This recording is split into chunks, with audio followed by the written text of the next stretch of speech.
YouTube ரூட்டஸ் reads நடத்தும் யார் இந்த மணியம்மையார் அன்னை மணியம்மையார் குறித்த கலந்துரையாடல். சிறப்பு விருந்தினர்கள் தோழர் விடுதலை ராசேந்திரன், தோழர் இந்திரகுமார் தேரடி, தோழர் ரவுத்ரா, நோக்க உரை தோழர் மைனர், ஒருங்கிணைப்பு தோழர் ஹரிணி ராஜா. நாள் 22/3/2026 வருகின்ற ஞாயிற்றுக்கிழமை மாலை 4:30 மணிக்கு. இடம் திவிக தலைமை அலுவலகம், மயிலாப்பூர். அனைவரும் வருக, அனுமதி இலவசம். நாம் தமிழர் கட்சியில் இருக்கிற கார்த்திகா அப்படிங்கிற ஒரு லேடி வந்து பேசியிருக்கிறாங்க. பெரியார் சிலை முன்னாடி வச்சுக்கிட்டு நான் பெரியார் சிலையை உடைப்பேன் அப்படின்னு சொல்லுது. எங்க கை வச்சு பாரு, வா நாங்க எல்லாம் நிக்கிறோம், வந்து கை வச்சு பாரு. அந்த பொம்பளை பேசுறத கேட்டது வந்து எனக்கு அப்படியே பத்திக்கிட்டு எரியுது. நேர்ல பார்க்க முடியல, அவ்வளவு ஆத்திரமா இருக்கு. இவங்க என்னத்த படிச்சு கிழிச்சானுங்கன்னே தெரியல. ஒரு பொண்ணோட வாழ்க்கையை நாசமாக்கி ஏகப்பட்ட முறை வந்து கருக்கலைப்பு செய்து அதெல்லாம் ஒண்ணுமே பண்ணன்னு வெளியே வந்து சீன் போடுவான். ஆனா போய் நீதிமன்றத்துல மன்னிப்பு பிரமாணம் வந்து எழுதி கொடுத்துட்டு வருவாரு. ஒண்ணுமே பண்ணலன்னா ஏன்டா மன்னிப்பு கேக்குற? அதுக்கு அவங்க அம்மா அந்த வீட்டுல இருக்க அந்த பொம்பளை எப்படி இருக்குன்னு பாருங்க. அவங்க வைஃப், ஏன் உனக்கு வேற பொம்பளையே கிடைக்கலையா? அவதான் கிடைச்சாங்க. நீங்க எல்லாம் என்ன குடும்பம்? நீ விவசாயம் சொல்லி பேசுற, உனக்கு சோறு எப்படி போடுவான்னு நீ கேக்குற. டேய், என்கிட்ட நிலமே கிடையாது, நான் எங்க இருந்து விவசாயத்தை பண்றது? என் பொழப்புக்கு நான் என்ன பண்ணுவேன்? எனக்கு எப்படி சோறு வரும்? இதுக்கெல்லாம் உங்ககிட்ட பதில் இருக்கா? இதுல இப்ப புதுசா ஒண்ணு வந்திருக்கு, அணில் குஞ்சுகள். ஒரு காலத்தில் நானும் அணில் குஞ்சாகத்தான் இருந்தேன் என்பதை நினைத்து வெக்கப்படுறேன். நானும் வரேன் பாரு, சிஎம் கேண்டிடேட் சார் தெரியுமா சார், அங்கிள் தெரியுமா அங்கிள் அப்படின்னு வருவாரு. விஜய் வரக்கூடாதுன்றது எங்க நோக்கம் கிடையாது. வா, ஆனா நீ என்னத்த பண்ணிட்டு வந்த? நான் எல்லாத்தையும் விட்டுட்டு நான் வந்து மக்களுக்காக வந்திருக்கேன் அப்படின்னு சொல்றாரு. என்னத்த விட்டுட்டு வந்த தெரியுமா? உன் பொண்டாட்டியும் புள்ளையும் ரோட்ல விட்டு வந்திருக்கு. உன் வீட்டுல இருக்க உன் பொண்டாட்டியை பாதுகாக்க முடியல, உன் புள்ளைய பாதுகாக்க முடியல, நீ எப்படி ஊர்ல இருக்க பெண்கள் எல்லாம் பாதுகாப்ப? இத வந்து ரோட்ல சொல்லும் போது இங்க இருக்கக்கூடிய பெண்களோட தொடப்பு கடை எடுத்து வாங்கி இருக்கணும். தாய் மாமன் சீர் தரேன், கல்யாணமா உனக்கு 50,000 ஒரு பட்டு புடவை. யாரா நீ? உன் பட்டு புடவைக்காக உனக்கு ஓட்டு போட்டுருவாங்கன்னு நினைச்சு எங்க இருக்கக்கூடிய பெண்கள் நான் நினைச்சிட்டு இதெல்லாம் பேசுற. திராவிட என்ன பண்ணி கிழிச்சுன்னு கேக்குற இதே நாய், சாரி கோவம் வருதுங்க, இதே விஜய் தான் திராவிடம்ங்கிற பேரை மட்டும் எடுத்துட்டாரு. திமுக ஒண்ணும் பண்ணலன்னு சொல்லி அவங்க கொண்டு வந்ததோட கொஞ்சம் கூட தொகையை சேர்த்து நான் இதெல்லாம் கொடுக்கறேன் பாரு அப்படின்னு சினிமா மாதிரி இங்க டயலாக் பேசிட்டு திரியிறாரு. அனைவருக்கும் வணக்கம். தொடரட்டும் தமிழ்நாட்டில் சாதனைகள் அப்படின்ற தலைப்புல தொடர்ச்சியா கூட்டங்கள், பரப்புரை கூட்டங்கள் வந்து நடத்திக்கிட்டு வரோம். எனக்கு அடுத்து தோழர்கள் வந்து பேச இருக்கிறாங்க. அதனால ரொம்ப சுருக்கமா என்னோட கருத்துக்களை வந்து உங்ககிட்ட முன் வச்சுட்டு போலான் இருக்கேன். என்ன அப்படின்னா, நாங்கள் தேர்தலில் நிற்க போற கட்சியில் இருக்கக்கூடிய ஆட்கள் கிடையாது. நாங்கள் ஒரு மக்கள் இயக்கம், மக்களுக்கான போராட்டங்களுக்காக ரோட்ல வந்து நிற்கக்கூடியவர்கள் தான் நாங்க. ஆனா இன்னைக்கு உங்ககிட்ட வந்து இப்படி பிரச்சாரங்களை வந்து முன்னெடுத்திருக்கோம் அப்படின்னா, நம்மளோட தமிழ்நாட்டின் உரிமைகளை பாதுகாக்க வேண்டிய பொறுப்பும் கடமையும் நமக்கு ரொம்ப அதிகமா இருக்கு. அதனால தேர்தல் தேதி அறிவிக்கிறதுக்கு முன்னாடியே நாங்கள் பிரச்சார கூட்டங்களை தொடங்கிட்டோம். மக்கள்கிட்ட போய் நம்ம வந்து எல்லா விஷயங்களையும் எடுத்து சொல்லணும் அப்படிங்கிறதுக்காக. இன்னைக்கு ஏகப்பட்ட பேர் கட்சி ஆரம்பிக்கிறாங்க. இன்னைக்கு வந்து நான் இன்னைக்கே சிஎம் ஆயிரணும் அப்படின்ற கனவுகளோட நிறைய பேர் வரானுங்க. அப்படி நிறைய பேர் கட்சி ஆரம்பிக்கிறாங்க. அவங்க மேல நமக்கு எந்த விமர்சனமும் கிடையாது. அவங்க கட்சி ஆரம்பிக்க கூடாது அப்படின்னு நம்ம சொல்லவும் இல்லை. ஏன்னா குறிப்பாக இந்தியாவில், தமிழ்நாட்டில், மற்ற மாநிலங்களை பத்தி எல்லாம் நான் பேசவே விரும்பல, தமிழ்நாட்டில் ஜனநாயகம் அப்படிங்கிறது ரொம்ப அதிகமாகவே இருக்கு. ஏன்னா இங்க திராவிட ஆட்சி நடந்துட்டு இருக்கு. திராவிட இயக்கங்கள் நம்மளை அப்படி ஒரு பக்குவப்படுத்தி தான் இன்னைக்கு இந்த நிலைமையில கொண்டு வந்து வச்சிருக்கிறாங்க. அதனால தேர்தலில் போட்டியிடுறதுக்கான உரிமை எல்லாருக்குமே இருக்கு. அரசியல் கட்சி தொடங்குறதுக்கான உரிமை எல்லாருக்குமே இருக்கு. ஆனா நீ மக்களுக்காக என்னத்தை பண்ணி கிழிச்சிட்டு நீ வந்து தேர்தலில் நிக்கிற அப்படின்றது தான் என் கேள்வி. எனக்கு வந்து ஏகப்பட்ட கோவம் இருக்கு, ஆத்திரம் இருக்கு. நானும் ஒரு முறையும் மேடையில வந்து நிற்கும் போது வார்த்தைகளை ரொம்ப பார்த்து பயன்படுத்தணும், ரொம்ப நிதானமா பேசணும் அப்படின்னு நினைச்சுதான் வரேன். ஆனா இவனுங்க பண்றதெல்லாம் பார்த்து அப்படி பேச முடியல என்னால. எங்க வீட்டுக்காரர் வந்து தெளிவா வீட்டுல சொல்லி கூப்பிட்டு வந்தார், என்ன ரொம்ப மரியாதையா பேசணும், வார்த்தைகளை வந்து பார்த்து பக்குவமா பயன்படுத்து அப்படின்னு சொல்லி. நான் ஒரு சில விஷயங்கள்லாம் சொல்றேன், அதெல்லாம் சொன்னதுக்கு அப்புறம் நீங்க சொல்லுங்க, இவனுங்களெல்லாம் மரியாதையா தான் நம்மளால பேச முடியுமா, இல்ல கோபம் வராம நான் பொறுமையா பேசுறதுக்கு அவனுங்க அப்படி நடந்துக்கிறானுங்களா அப்படின்றது. நேத்து ஒரு 6 நாளைக்கு முன்னாடி ஒரு யூடியூப்ல ஒரு வீடியோ பார்த்து, என்ன அப்படின்னா, நாம் தமிழர் கட்சியில் இருக்கிற கார்த்திகா அப்படிங்கிற ஒரு லேடி வந்து பேசியிருக்கிறாங்க.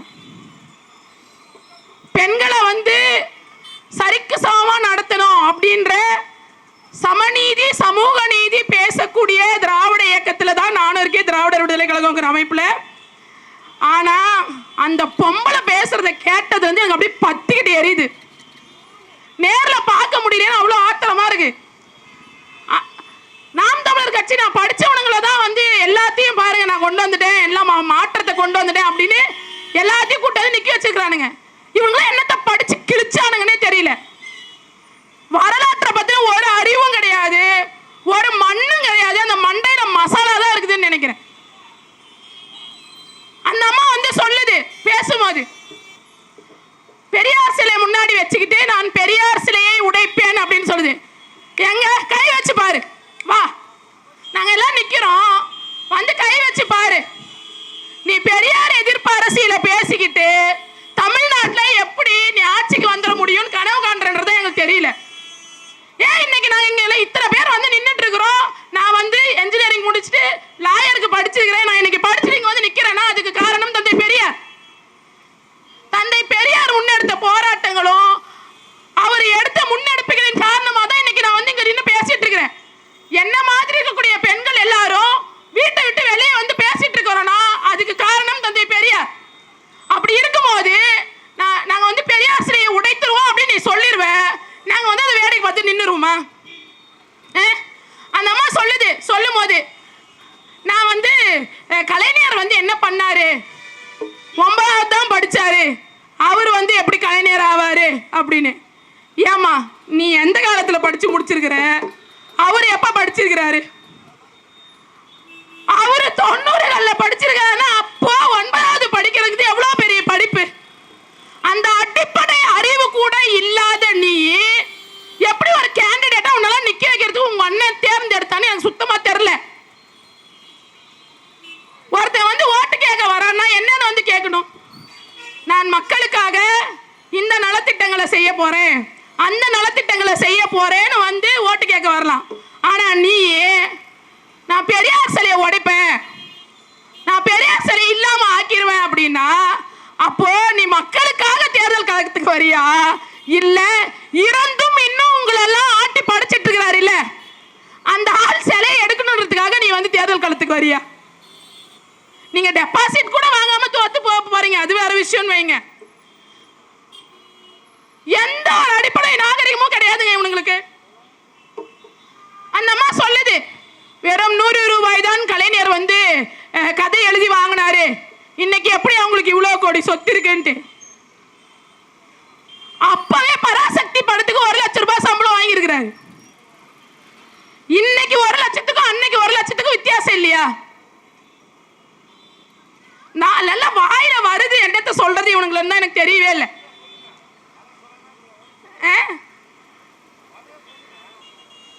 அது மட்டும் கிடையாது, இந்த சீமான் இருக்காரு இல்ல, ரொம்ப நாகரிகமா சொல்றேன், சீமான் அண்ணன் இருக்காரு இல்ல, அந்த அண்ணன் ஒன்ன வந்து ஒரு ஒரு மாணவர்கள்லாம் கலந்துக்கிற ஒரு விவாதத்துல வந்து ஒரு பையன் வந்து கேட்கிறான் அவர்கிட்ட, நீங்க வந்து ஆடு மாடு மேய்க்கிறதெல்லாம் அரசு வேலைன்னு சொல்றீங்க, நாங்க அதெல்லாம் வேணான்னு சொல்லிட்டு தான் இன்னைக்கு படிச்சு பர்ஃபியூமை போட்டுக்கிட்டு நாங்களும் ஏசி ரூம்ல போய் உட்காந்து வேலை செய்யறோம் அப்படின்னு அந்த பையன் படிச்சு அவ்வளவு தெளிவா கேட்கிறான். இந்த ஆளு ஒரு சிஎம் கேண்டிடேட் வேற, இவன் வந்து சொல்றான் நான் ஆடு மாடு மேய்ப்பதை அரசு வேலையாக்குவேன், அதை அனைவருக்கும் கொடுப்பேன்னு. ஏண்டா யாருக்கு கொடுப்பேன்? இன்னைக்கும் மலமல்லும் வேலையும் குப்பை அள்ளுற வேலையும் யார் பாக்குறா? ஒரு குறிப்பிட்ட ஒடுக்கப்பட்ட சமூகத்தை சேர்ந்தவங்க தான் பார்த்துட்டு இருக்கிறாங்க. அப்போ நீ இந்த ஆடு மாடு மேய்க்கிற வேலை எவனுக்கு கொண்டு போய் கொடுப்ப? படிச்சு முன்னாடி வரவன இல்ல, நீ படிச்சு முன்னாடி வராத, நீ நீட்டெல்லாம் இருக்க கூடாது, மீண்டும் கந்தல கட்டிக்கோ, போய் ஆடு மாடு மேயி சாணி அரை சாணி அள்ளி ஊத்து அப்படின்னு சொல்றேனா நீ யாருக்கான தலைவன்? நீ மக்களுக்கான தலைவனா? இங்க இருக்கக்கூடிய மக்களை முன்னேற்றம் நினைக்கிறியா, மாணவர்களை முன்னேற்றம் நினைக்கிறியா? அந்த பையன் தெளிவா மீண்டும் கேட்கிறான், எங்க கிட்ட எல்லாம் நிலம் கிடையாது, எங்க கிட்ட ஒண்ணுமே கிடையாது, நாங்கெல்லாம் எப்படிங்க பண்ண முடியும் அப்படின்னு சொல்லிட்டு. எவ்வளவு அறிவார்ந்த கேள்வி. அதுக்கு உனக்கு அறிவு இருந்தா நீ தெளிவா இல்ல பதில் சொல்லணும். இவர் கோவம் வந்துருச்சு, பதில் இல்லைன்னா இவர் கோவம் வந்துடும். அந்த இப்படி கைத்தட்ட ஆரம்பிச்சுவாரு, பாத்தியா பாத்தியா அப்படின்னு கைத்தட்ட ஆரம்பிச்சுவாரு. அப்போ இன்று கிடையாதுங்க. குறிப்பிட்ட ஆதிக்க ஜாதியை சேர்ந்த மொத்த பேரும் நிலத்தை வச்சுக்கிட்டு அவங்க தோட்டத்துல கூலி வேலை செய்யறவங்களாதான் இன்னைக்கும் தாழ்த்தப்பட்ட ஒடுக்கப்பட்ட மக்கள் இருந்துட்டு இருக்கிறானுங்க. நீ விவசாயம் விவசாயம் சொல்லி பேசுற, உனக்கு சோறு எப்படி போடுவான்னு நீ கேக்குற. டேய், என்கிட்ட நிலமே கிடையாது, நான் எங்கிருந்து விவசாயத்தை பண்றது? என் பொழப்புக்கு நான் என்ன பண்ணுவேன்? எனக்கு எப்படி சோறு வரும்? இதுக்கெல்லாம் உங்ககிட்ட பதில் இருக்கா? பதில் இல்ல. இவர் கோவம் வந்துரும் உடனே. இவர் உடனே இதற்கும் காரணம் திமுக தான் அப்படின்னு ஆரம்பிச்சிருவாங்க. இதுல இப்ப புதுசா ஒண்ணு வந்திருக்கு, அணில் குஞ்சுகள். ஒரு காலத்தில் நானும் அணில் குஞ்சாகத்தான் இருந்தேன் என்பதை நினைத்து வெட்கப்படுறேன், உண்மையா வேதனைப்படுறேன். நான் நிறைய யூடியூப்ஸ்லாம் ரொம்ப சின்ன சின்ன பசங்களோட வீடியோஸ் எல்லாம் பாக்குறேன். பார்க்கும் போதுல அவ்வளவு மன வருத்தமா இருக்கு, மன உளைச்சலா இருக்கு. என்னடா அது இப்படி இருக்கானுங்களே இவனுங்கெல்லாம் அப்படின்னு சொல்லிட்டு எங்க மேல எனக்கு கோபமும் கூட வருது. இன்னும் ரொம்ப தீவிரமா இவங்க கிட்ட பிரச்சாரம் பண்ணணும், இவங்களுக்கெல்லாம் விலக்கி சொல்லணும் அப்படின்ட்டு. அன்னைக்கு வந்து சொல்றாங்க, எதுக்கு இலவசம்? எங்களுக்கு இலவசம் வேண்டாம், மகளிர் உரிமை தொகை வேண்டாம் அப்படின்னு மேடையை வச்சு தாவேக்கல இருக்க பெண்கள் வந்து பாட்டு பாடுறாங்க. ஆனா இன்னைக்கு நம்ம வீட்டில் இருக்க யாராவது ஒருத்தராவது, இங்க நின்று அத்தனை பேர் கேட்டுட்டு இருக்கீங்க, யாராவது ஒருத்தராவது நம்ம வீட்டில் ஹவுஸ் ஒய்ஃபா இருக்கக்கூடிய பெண்கள் நமக்கு எல்லா வேலையும் செஞ்சு தராங்க. கரெக்டா 3 வேளைக்கு சாப்பாடு, துணி துவைச்சு போடுறது, வீடை சுத்தம் பண்றது எல்லாத்தையும் பண்றாங்க. அவங்களுக்கு அவங்க கையிலயும் காசு இருக்கணும், அவங்களுக்கு மாதமானா இந்த தொகையை நீ வச்சுக்கோ அப்படின்னு கொடுக்கணும்னு யோசிச்சிருப்போமா? ஒருத்தராவது யோசிச்சிருப்போமா? சொல்லுங்க. ஆனா ஒரு அண்ணனா, ஒரு அப்பாவா, ஒரு சகோதரனா, நம்ம வீட்டில் இருக்கக்கூடிய ஒரு நபரா இன்னைக்கு இருக்கக்கூடிய முத்துவேல் கருணாநிதி ஸ்டாலின் யோசிச்சாரு. அவர் யோசிச்சதோட விளைவுதான் இன்னைக்கு ஒவ்வொரு மாதமும்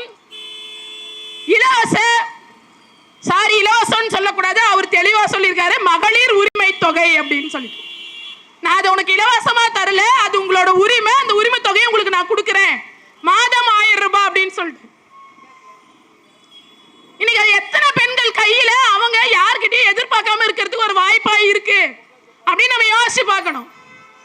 சென்னை போன்ற நகரங்களுக்கு அந்த தொகைங்கிறது ரொம்ப குறைவா இருக்கலாம். ஆனா எங்களை போன்ற கிராமங்கள்ல இருக்கக்கூடியவங்களுக்கு 1000 ரூபாய் இருந்தா அது பெரிய காசுங்க. 2 வாரத்துக்கு எங்களுக்கு வீட்டுக்கு குழம்பு செலவு அது போயிடும்.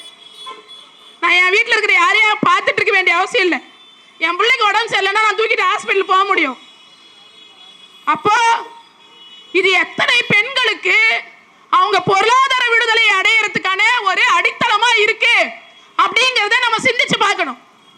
இன்னைக்கு வருவான் டிசைனா சட்டை போட்டுக்கிட்டு நல்லா வண்டி மேல ஏறி நின்றுக்கிட்டு ஏசியில கூலிங்கா உட்காந்துட்டு, நானும் வரேன் பாரு சிஎம் கேண்டிடேட்டு, சார் தெரியுமா சார், அங்கிள் தெரியுமா அங்கிள் அப்படின்னு வருவாரு விஜய். நான் வந்து கண்கூடா பாக்குறேன். சேலத்துல நாங்க வந்து வந்துட்டு இருக்கோம், சேலத்துல இருந்து எங்க ஊருக்கு. அவர் வந்து ஆப்போசிட்ல வராரு. நடு மதியானங்க 1 மணிக்கு வெயில் அடிக்குது. கை குழந்தையோட ஒரு பொண்ணு வச்சு நின்றுட்டு இருக்கா. நான் திட்டிகிட்டே வரேன், என்ன இந்த பொண்ணுக்கெல்லாம் அறிவு இருக்காதா, படிச்சிருக்கோம்ல, குழந்தைய தூக்கிட்டு வந்து இப்படி நிக்குதே அப்படின்னு சொல்லிட்டு. அட்லீஸ்ட் அந்த ஜன்னல் கண்ணாடியை இறக்கி அங்க அத்தனை பேர் நிக்கிறாங்களே, 10,000 பெண்கள் மாணவர்கள் நிக்கிறாங்கல்ல, உன் கையை ஆட்டிட்டு போனா நீ குறைஞ்சா போயிருவ? இல்ல கையை ஆட்டினா உன் வீட்டுல இருக்க சொத்து குறைஞ்சு போயிருமா? அந்த கண்ணாடி இறக்கவே இல்லைங்க. இப்படின்ற செகண்டுக்குள்ள கிராஸ் ஆகி போற 2 பேர் பல்ட்டி அடிக்கிறான் பின்னாடி. அவ்வளவு ஆத்திரம் எனக்கெல்லாம் இந்த பசங்களை பார்த்துட்டு. என்னடா ஒரு ஒரு நடிகன் பின்னாடி போயிட்டு இப்படி இந்த பசங்களாம் இருக்கானுங்களே சொல்லிட்டு. நாளைக்கு இந்த மாதிரியான ஒரு ஆளு சிஎம்மா வந்தா இங்க இருக்கக்கூடிய மாணவர்களோட நிலைமையெல்லாம் நம்ம நினைச்சு பார்க்கணும். திமுக அரசு நடத்திட்டு இருக்கிறாங்க வெல்லும் பெண்கள் சொல்லிட்டு. அதுல இருந்து தான் ஒருத்தர்கிட்ட நான் இது எனக்கு ரொம்ப பிடிச்சி போய் வாங்கிட்டு வந்தேன். அவங்க போட்டிருந்த டைரி இது, வெல்லும் பெண்கள், தமிழ் பெண்கள் அப்படின்னு சொல்லி அவங்க மாநாடு நடத்தி பெண்கள் எந்தெந்த துறையில எப்படிலாம் சாதிச்சிருக்காங்க அப்படின்னு எடுத்து சொல்லிட்டு இருக்கிறாங்க. ஆனா இவனுங்க கூட்டத்துக்கு பெண்கள் வராங்க. அதுல ஒரு பொண்ணு சொல்லுது, இன்னைக்கு எனக்கு எக்ஸாமு, நான் அந்த எக்ஸாமை கூட விட்டுட்டு எங்க அண்ணனை பார்க்கறதுக்காக வந்திருக்கேன் அப்படின்ட்டு. ஏம்மா நீ படிச்சு முன்னேறினாதான் உன் வாழ்க்கை நல்லா இருக்கும். எதுக்காக யாரையும் டிபெண்ட் பண்ணி இருக்க கூடாதுன்றதுக்காக தான் பெண்களோட படிப்பு முக்கியம் அப்படின்னு சொல்லிட்டு நம்ம எல்லாம் போராடிட்டு இருக்கோம். ஆனா இந்த மாதிரி நடிகனை பார்த்துக்கிட்டு நான் எக்ஸாமுக்கு கூட போகலன்னு ஒரு பொண்ணு சொல்லுது. இன்னொரு அம்மா சொல்லுது, ஐசியூல என் குழந்தை இருக்கு, நான் அதை கூட விட்டுட்டு விஜய பார்க்கறதுக்காக வந்திருக்கேன் அப்படின்னு சொல்லிட்டு. மனிதநேயம் எங்க போச்சு? இந்த மாதிரி ஒரு நடிகன் பின்னாடி போனா எப்படி மனிதநேயம் இருக்கும்? அவனே 41 உயிரை கொன்னுட்டு நான் காரணம் இல்லை, இதுக்கு திமுக தான் காரணம் சொல்லி சுத்திட்டு இவன் முன்னாடி நீங்க போயிட்டு இருந்தீங்கன்னா நாளைக்கு தலைமுறை எப்படி இருக்கும்? இதெல்லாம் கேட்டுட்டு போயிட்டு இங்க உட்காந்துட்டு இருக்க அண்ணாங்க அப்பாங்க எல்லாம் உங்க வீட்டுல இருக்க பசங்களை வந்து கேட்கணும், ஏன்டா அவன் என்னத்தை பண்ணி கிழிச்சான், எதுக்குடா அவன் முன்னாடி இப்படி சுத்துறீங்க நீங்க எல்லாம் கேட்கணும். அதுக்காக இதெல்லாம் பேசிட்டு இருக்கோம். நாங்க விஜய் வரக்கூடாதுன்றது எங்க நோக்கம் கிடையாது. வா, ஆனா நீ என்னத்தை பண்ணிட்டு வந்த, என்ன பண்ணிருக்க? நான் எல்லாத்தையும் விட்டுட்டு நான் வந்து மக்களுக்காக வந்திருக்கேன் அப்படின்னு சொல்றாரு. என்னத்தை விட்டுட்டு வந்த தெரியுமா? உன் பொண்டாட்டியும் பிள்ளையும் ரோட்ல விட்டு வந்திருக்கு. உன் பர்சனல் விஷயத்துல நான் தலையிட விரும்பல. நீ யார் கூட வேணா வாழ்ந்துக்காது, உன்னோட தனிப்பட்ட விருப்பம், நான் அதை பத்தி எல்லாம் பேச விரும்பல. ஆனா அந்த பொண்ணு என் மேல வன்முறை நிகழ்த்தி இருக்கிறாரு, என்ன விட்டுன்னு கெஞ்சது. உங்ககிட்ட விடுதலை வாங்கிட்டு போனா போய் டிவோர்ஸ் கொடுத்துருந்தா உங்ககிட்ட மன்றாடுது. உன் 2 பிள்ளைய ரோட்ல விட்டுட்டு, உன் மனைவிக்கு வீட்டுல இடம் கொடுக்க மாட்டேன்னு ரோட்ல விட்டுட்டு, நீ எந்த பெண்களுக்கு பாதுகாப்பா இருப்பேன்னு சொல்லிட்டு நீ வந்து களத்துக்கு வந்திருக்கிற. நான் வந்து சிஎம் கேண்டிடேட்னு சொல்லிட்டு இருக்கிற. எந்த பெண்கள் பாதுகாப்பா நீ உறுதிப்படுத்த போற? அதுக்கு உனக்கு என்ன தகுதி இருக்கு? உன் வீட்டுல இருக்க உன் பொண்டாட்டிய பாதுகாக்க முடியல, உன் பிள்ளைய பாதுகாக்க முடியல, நீ எப்படி ஊர்ல இருக்க பெண்கள் எல்லாம் பாதுகாப்ப? இத வந்து ரோட்ல சொல்லும் போது இங்க இருக்கக்கூடிய பெண்களோட தொடர்பு கடை எடுத்து வாங்கியிருக்கணும். என்னடா வந்து பேசிட்டு இருக்கிற அப்படின்னு சொல்லிட்டு.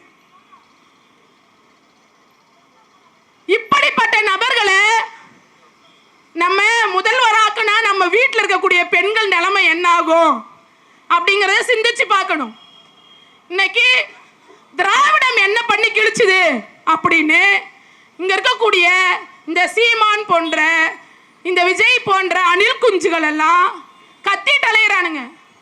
பொறப்புல இருந்து இறப்பு வரைக்கும் ஏதாவது ஒரு வகையில இந்த திராவிட அரசால நம்ம வந்து ஏகப்பட்ட நலத்திட்டங்களை பெற்றுட்டு இருக்கோம். அதுல ஒரு சிலதை மட்டும் உங்ககிட்ட பட்டியலிட்டு நான் முடிச்சுக்கலாம் அப்படின்னு நினைக்கிறேன். டாக்டர் முத்துலட்சுமி மகப்பேறு உதவித்தொகை அப்படிங்கறத கலைஞர் தான் கொண்டு வந்தார். கிட்டத்தட்ட 18,000 ரூபாய் வந்து பெண்களோட வங்கி கணக்குல வருது, கர்ப்பமா இருக்கவங்களோட வங்கி கணக்கு. அது மட்டும் இல்லாம 4,000 ரூபாய்க்கு அவங்களுக்கான ஹெல்த்தியான விஷயங்களை கொடுக்கறாங்க, டேட்ஸ் இந்த மாதிரி எல்லாம். அடுத்ததா எடுத்துக்கிட்டீங்க அப்படின்னா கலைஞர் காப்பீட்டு திட்டம். இன்னைக்கு ஏகப்பட்ட பேர் கலைஞர் காப்பீட்டு திட்டத்தால பயனடைஞ்சிருக்காங்க. ஒரு எளிய மக்கள் கூட அந்த காப்பீட்டு திட்டத்தை வச்சுட்டு ஹாஸ்பிட்டல்ல போய் அதை பயன்படுத்திக்க முடியுது. இதெல்லாம் யார் யோசிச்சுது?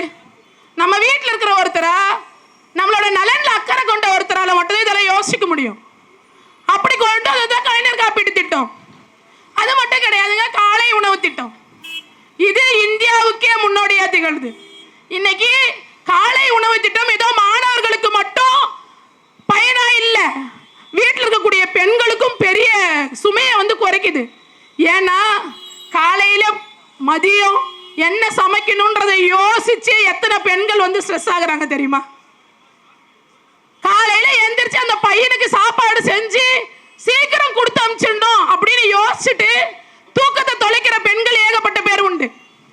காலையில பையனுக்கு சாப்பாடு செஞ்சு கொடுத்துட்டு தான் வேலைக்கு போக முடியும் அப்படின்ற சூழல் இருக்கக்கூடிய பெண்கள் ஏகப்பட்ட பேர் உண்டு. அவங்க எல்லாருக்குமே காலை உணவு திட்டம் அப்படிங்கிறது அவங்களோட வேலை பளுவை குறைக்குது. இல்லம் தேடி கல்வி. கொரோனா டைம்ல வீட்டுல எல்லாம் போன் யூஸ் பண்ணிட்டு ஆன்லைன் கிளாஸ்ல பார்த்துக்கலான்னும் போது ஏகப்பட்ட மாணவர்கள் போனுக்கு அடிமையா இருந்தாங்க. அதையெல்லாம் மாத்தணும், மாணவர்களோட கல்வி எந்த விதத்திலும் தடையா இருந்துடக்கூடாது அப்படின்னு கொண்டு வரப்பட்டது இல்லம் தேடி கல்வி. Free bus pass. எங்க ஊர் வந்து சேலத்துல ஒரு கடைசி கிராமம். என் கூட படிச்ச பெண்கள் வருவாங்க, 15 கிலோமீட்டர் நடந்தே வருவாங்க, மலையிலிருந்து இறங்கி நடந்து வருவாங்க. அன்னைக்கு அவங்களுக்கு அந்த ஃப்ரீ பஸ் பாஸ் எல்லாம் கொடுத்ததுனால அவங்க கிராமங்கள்ல ஃப்ரீ பஸ் ஃபேருக்குன்னு செலவு பண்றதுங்கிறது ரொம்ப பெரிய தொகை. அப்போ மாணவர்களுக்கு ஃப்ரீ பஸ் பாஸ்ங்கிறது அவங்களோட சுமையை குறைச்சது. அதனால எத்தனையோ மாணவர்கள் பயனடைஞ்சிருக்கிறாங்க. அடுத்ததா எடுத்துக்கிட்டோம் அப்படின்னா புதுமை பெண் திட்டம், தமிழ் புதல்வன் திட்டம். மாணவ மாணவியருக்கு மாதம் கல்வி தொகை, உரிமை தொகை இந்த திராவிடம் தான் கொடுத்துச்சு. இன்னைக்கு வந்து ஒருத்தன் சொல்லிட்டு இருக்கிறான், நான் தாய் மாமன் சீர் தரேன், 50 கல்யாணமா உனக்கு 50,000 ஒரு பட்டு புடவை. யாரா நீ? உன் பட்டு புடவைக்காக உனக்கு ஓட்டு போட்டுருவாங்கன்னு நினைச்சு எங்க இருக்கக்கூடிய பெண்கள் இல்ல, உனக்கு பெண்களை பார்த்தா அவ்வளவு இழிவா இருக்கா? புடவை காட்டினோடனே உனக்கு ஓட்ட போட்டுருவானுங்கன்னு சொல்லிட்டு நான் நினைச்சிட்டு இதெல்லாம் பேசுறேன். இவன் கொண்டு வந்த அதே திட்டத்தை கலைஞர் கொண்டு வந்தாரு. எப்படி அப்படின்னா, பட்டதாரி பெண்களுக்கு 50,000 ரூபாயும் தாலிக்கு 1 பவுன் தங்கமும் சொல்லிட்டு, கல்லூரி முடிக்காதவங்களுக்கு 25,000 ரூபாயும் நகையும் சொல்லி கொண்டு வந்தாங்க. இப்போ திராவிடம் என்ன பண்ணி கிழிச்சிச்சுன்னு கேட்கிற இதே நாய், இது சாரி கோபம் வருதுங்க, இதே விஜய் தான் இது எல்லாத்தையும் மாத்தி திராவிடம்ங்கிற பேரை மட்டும் எடுத்துட்டாரு. திமுக ஒண்ணும் பண்ணலன்னு சொல்லி அவங்க கொண்டு வந்ததோட கொஞ்சம் கூட தொகையை சேர்த்து நான் இதெல்லாம் கொடுக்குறேன் பாரு அப்படின்னு சினிமா மாதிரி இங்க டைலாக் பேசிட்டு திரிகிறாரு. இதுக்கப்புறம் பெண்களுக்காக பிரத்யேகமா நவீனமா தோழி விடுதிகள் அப்படின்னு சொல்லி கொண்டு வந்தோம். அதுக்கப்புறம் கட்டணமில்லா விடியல் பயணம். இங்க இருக்கக்கூடிய அக்காங்களுக்கெல்லாம் தெரியும் எத்தனை பேர் அந்த கட்டணமில்லா விடியல் பயணத்தின் மூலமா பயனடைகிறாங்க அப்படின்னு சொல்லிட்டு. 2 பெண்கள் வந்தாங்க கன்னியாகுமரியில இருந்து சென்னை வரைக்கும் ஃப்ரீயாவே பஸ்ல வந்தாங்க. இதுக்கு விழிப்புணர்வு ஏற்படுத்துறதுக்காக. இதுக்கெல்லாம் யார் காரணம்? நான் போய் என் வீட்டுக்காரர்கிட்ட சண்டை போட்டேன்னா, எங்க காசு கொடுங்க, நான் எங்க அம்மா வீட்டுக்கு கோச்சிட்டு போறேன்லாம் கேட்க தேவையில்ல. நீ என்னையா எனக்கு காசு கொடுக்கறது? எனக்கு இருக்கு ஃப்ரீ பஸ், நான் பஸ் என்ன என் வீட்டுக்கு போயிடுவேன், நான் என்ன பார்த்துப்பேன் அப்படின்னு சொல்ல முடியும்னா அதுக்கு காரணம் யாரு? திராவிடம் தான், திமுக அரசு தான். ஒரே ஒரு விஷயத்தை மட்டும் நான் விட்டுட்டேன். சீமான் அண்ணன் சொல்லியிருக்காரு. அவர் எப்படிப்பட்ட அண்ணன் அப்படின்னு பார்த்தீங்கன்னா, ஒரு பொண்ணோட வாழ்க்கையை நாசமாக்கி ஏகப்பட்ட முறை கருக்கலைப்பு செய்து அதெல்லாம் ஒண்ணுமே பண்ணன்னு வெளியே சீன் போடுவான். ஆனா போய் நீதிமன்றத்தில் மன்னிப்பு பிரமாணம் எழுதி கொடுத்துட்டு வருவாரு. நீ ஒண்ணுமே பண்ணலன்னா ஏன்டா மன்னிப்பு கேட்குற? அதுக்கு அவங்க அம்மா அந்த வீட்டில் இருக்க அந்த பொம்பளை எப்படி இருக்குன்னு பாருங்க, அவங்க ஒய்ஃபு அது சொல்லுது, ஏன் உனக்கு வேற பொம்பளையே கிடைக்கலையா, அவதான் கிடைச்சாங்க. நீங்கெல்லாம் என்ன குடும்பம்? எப்படி இருக்கிறீங்க நீங்கெல்லாம்? ஒரு அரசியல் கட்சியோட தலைவன் 10 பேர் முன்னாடி கூப்பிட்டுட்டு 2 பக்கமும் பெண்களை நிக்க வச்சுக்கிட்டு ஈன்னு பல்ல காட்டிக்கிட்டு, நான் என்ன கொல்லையில உட்காந்துட்டு இருந்த பிள்ளைய கூட்டிட்டு போய் கற்பழிச்சேன் அப்படின்னு கேட்கறான். அது இந்த பொம்பளை வேடிக்கை பார்க்குது. அங்க இருக்கிற பெண்களே அவனை அடிச்சு ஓட விட்டுருக்கணும்ல. இல்ல, நாளைக்கு இவனுக்கு கையில தமிழ்நாட்டை கொடுத்தா தமிழ்நாட்டோட நிலைமை என்ன ஆகும்? இன்னைக்கு என்னை போன்ற பெண்கள், உங்களை போன்ற பெண்கள், நம்மை போன்றவர்கள் படிச்சு முன்னேறி விமானம் வரைக்கும் ஓட்டுறாங்கன்னா அதுக்கு திராவிடம் ஒரு காரணமா இருந்திருக்கு. இவனுங்கெல்லாம் கொடுத்தா இங்க இருக்கக்கூடிய பெண்களுக்கு என்ன பாதுகாப்பு இருக்கும்? இவனுங்களா நம்பி எப்படி ஓட்டு போட முடியும்? நம்ம இதெல்லாம் நம்ம சிந்திச்சு பார்க்கணும். இதெல்லாம் சிந்திச்சு பார்த்தாதான் நாளைக்கு இதை போன்று இதை விட மேலும் தமிழ்நாடு வளர்ச்சி பாதையில், முன்னேற்ற பாதையில் செல்லும். ஆண்களுக்கு நிகராக இல்ல ஒரு படி கூடுதலாக கூட பெண்களாலேயும் சாதிக்க முடியும் அப்படிங்கிறத காட்டணும். அப்படின்னா அதுக்கு திரும்பவும் திமுக ஆட்சி நமக்கு கிடைக்கணும். என்னடா அதிமுகவை பத்தி ஒண்ணுமே பேசலையே அப்படின்னு நானே நோட்ஸ் எடுக்கும் போது யோசிச்சுட்டே இருந்தேன். ஒண்ணுமே இல்லை அவனுங்களை பத்தி பேசுறதுக்கு. அந்த கேவலவாதிகளும் அப்படியே தான் பேசி வச்சிருக்கிறாங்க.